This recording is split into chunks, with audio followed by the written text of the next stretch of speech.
Hello, fellow Christmas lovers and enthusiasts. You are listening to Closer to Christmas. Today is October 6th. That means there are 80 days left until Christmas. This is going to be a very fun week of Closer to Christmas. I'm joined by a very special guest, so throughout the entire week, I'm just going to cut in to a conversation that's already in progress as we count down some of our favorite and worst Christmas gifts. Now, this is a long overdue thing. We've talked about it in the past. I'm a nervous guy, but I have my friend from up north, Ashley from the Christmas Chapters podcast. This is long overdue. I'm glad to have you on the show. Thank you. It is very long overdue. Yeah, I know we've talked about many times in the past, and it's just never worked out. Well, now that you're doing this segment, I find that was our perfect placement for lists. Yeah. So this week is going to be, you're going to join me all week, and we're going to talk about some of our Christmas gifts we've received, given over the years. Yep. And we're going to go day by day, and we're going to start with some of our best Christmas gifts we've gotten. So do you want to go first on the first one? Sure. Yes. All right, I would love to go first. So I guess one of my favorite Christmas gifts that was given to me was, and these are generally all like Santa gifts that I'm going to talk about, so given to me from Santa. But this one is Furby, and it was the Christmas of 1999. And it is monumental because I never really loved things that were popular, but I started to like get into like that kind of thing towards, I don't know, 96, 97-ish. And so when Furby came out, I was like dying for it. So it was the first time my parents had to like go rummage through things and find things for me. So, I mean, you know, not my parents. Yeah. The big man. Yeah, the big man. But yeah, so it was very monumental, and I love that thing so much. I treated it like it was my own little, fur baby. Yes, exactly. And then it's creeped the heck out of me all night. Oh yeah. Which color variation did you get? Do you remember? I got the it was like gray with kind of like stripes through it, almost like a, I don't know, like a tiger stripe, but it was gray. Okay. It almost looked like a I know what one you're talking about. I worked in the toy department when those came out. Ooh. And it was total insanity. Like chaos.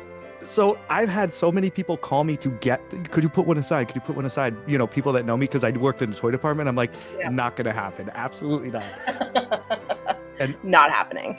And I was working at Walmart when this happened, and we had store managers that did the dumbest stuff. I think I've talked about it once before, but when they would come in, they'd come in like a case or two cases, so you wouldn't get too many of them. But the one time, they hid them throughout the whole store. And then they made an announcement that a case of Furbies came in and they're hidden throughout the store. That store got so trashed that night, and all of us had to clean it up while the manager goes home at the end of the night. It was a disaster. Yeah, no. I'm not okay with that. Yeah, it was a rough one. But I did have a Furby, though. I had an all-white one. Oh, yeah, they were cool. Yeah. Yeah, I liked him. But yeah, I know the one you had, the tiger stripe one. Yes. It's crazy to think that they're still around. I was so shocked when I think it was so like my friend's daughter was like, "Oh, I want a Furby," and she's like, "I think I have my original Furby," and she was like, "I should just go get it." So she went to her mom's house and got the Furby, but it was kind of like, I guess she had left the batteries in it, so it ate away at it. Oh, little corroded. And exactly, so then ruined it, and she was like, "Okay, I'll just go out and get another one." And she's like, "I cannot believe that a Furby is $100. Yeah, but could you imagine the look on her kid's face if she would have given her the original one? Because the kid would have been like, "What is this? This looks nothing like what they look like." Like, they were creepy back then. Like, they kind of tried to go with a cute look now, but it's still a little unsettling. Yeah, no. Yeah. I think they still go off in the middle of the night too, which I don't know when Tamagotchis came out, but I think it was around the same time. So it's like the same weird thing of like wanting to take care of something, and like, why did I want to do that when I was young? Because I just knew I was going to have to do it later on in life, and just like, why did I do it? But I don't think I've known anyone that had like a collection of them that they could all interact like they were supposed to. Like I forgot about that. Yeah. It's weird. I wonder like, because they used to be able to talk back and forth and communicate in their own language, and then like we're just supposed to sit there and like watch them and try to figure out what they're plotting. Like, I don't know. I'm YouTubing this now. I am totally going to watch this. This is a good idea. Yeah. Some before bed YouTubing, you'll have nightmares. I'm not even going to try doing the Furby noise, but like, That's what's going to be going on in my house tonight. I like it. All right, so I'm going to talk about one of my gifts now. This is I was talking to you before about me being weird. So growing up, for whatever reason, me and my siblings were infatuated with infomercials. I have no idea why. QVC is kind of like, the older version of it you'll watch, but infomercials, we knew Yeah. everyone. We knew all of Ron Popeil's stuff he was selling. Like we just knew everything.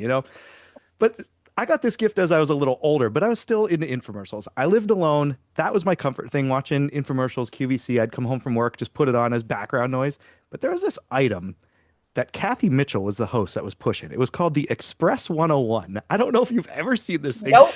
Okay. No It's idea. it's basically just a pocket maker. Like you just throw whatever you want in it and you close the lid. It kind of looks like a waffle iron, but like you just put anything in it. And the infomercial was insanity. Like she's just sitting there saying, "Oh, just dump cake mix in it and shove a Three Musketeers in it, and you have like this baked good that has like a candy bar in the middle." Then you could just turn around and make breakfast. So she's sitting there dumping eggs in it, bacon and everything. And this thing caught my eye, and I got it one year for Christmas. And let me tell you, I used the heck out of this thing. I made every type of meal in this thing. It was a good purchase for an infomercial item. Okay, so pause for a second because you lost me back then when you were talking about pockets. So visually, I'm a very visual person. I'm sitting Okay. there going, pockets. So like they just made fabric and put things in it. That's what I was thinking. I So when I you're like, understand I'm it. gonna put cake mix in there, I was like, Okay. uh, All right. So I guess in my head I was thinking like a pita pocket, like how something encases it, like a yeah. a Pop Tart or something like that. When you said candy bar in the middle, I was like, okay. I'm there now. I'm there now. I Yeah, wasn't there little 2 seconds ago. yeah. This is for food, but yeah, it was a weird one, but I enjoyed it. And a little funny story that goes with this one. When I got the original one in for Christmas, when I opened it, there's like little handles on the side. It was Yeah. cracked, so like it had a sharp edge. It was still usable. It didn't affect the way it worked. But the person that gifted it to me, so let me reach out to them and let them know. And this was kind of early on when people weren't scamming stuff. So they Yeah. knew if there was a problem, it was legit. So the person contacted them. They're like, "Oh, okay, we'll send you a whole new one. Just cut the cord on that one and throw it away." Yeah, that didn't get thrown away. That thing got used. I had two of them. I'm sitting there making dinner. I'm making friends dinner. I'm making everything. I got two of these Express 101s going, and one had a sharp handle. I could care less about the sharp handle, but Oh my that God. Just throw some duct tape on it, man. That'll yeah. fix So everything. that's another one you could YouTube if you YouTube that. So this lady, though, this host of this infomercial, Kathy Mitchell, she's gone on to do some of the craziest things ever. One of her most ridiculous ones is called the Dump Cake. She makes this book. It's called a Dump Cookbook or something, Oh, where she's okay. just sitting Yeah. there dumping things all over in pots and pans and just whipping up gourmet dinners. I just wonder because I'm imagining every time I see because we don't get a lot of infomercials. Like we just didn't. Mhm. They're like the shopping channel, which was Canadian, but it wasn't. We didn't get whatever you said, QV, whatever. QVC, yeah. That's it. But I do see a lot of it on TikTok now. And I always see this woman who's like, I'm just gonna add a shot of tequila, and it's like a glug glug glug glug glug glug glug glug glug, Yeah. and then somebody's like falling in the background.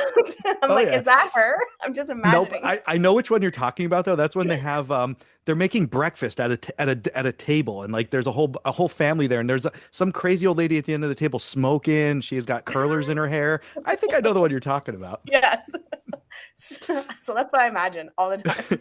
Yeah, look, you'll have to YouTube that one then later. Give you something else to YouTube. It also reminded me of in the summer when you were um like telling everyone, oh, this shopping channel was releasing like Christmas stuff. And you're like, Mhm. you should just go on. And I couldn't because I don't have it. And so Yeah, now I just imagine you listening to that girl who pours too much tequila with the yeah, woman and the curls in her hair. So that's what I imagine now. yeah. I always am baffled by the difference. Like you're so close, but yet we can't watch the same stuff. It's, So it's very far. weird. Yeah, Yeah. very weird. But all right, that'll do it for our first gift. We'll Yeah. be back tomorrow with another gift. And remember, the next time you hear my voice and this podcast, we'll all be a little bit closer to Christmas. Thanks for listening.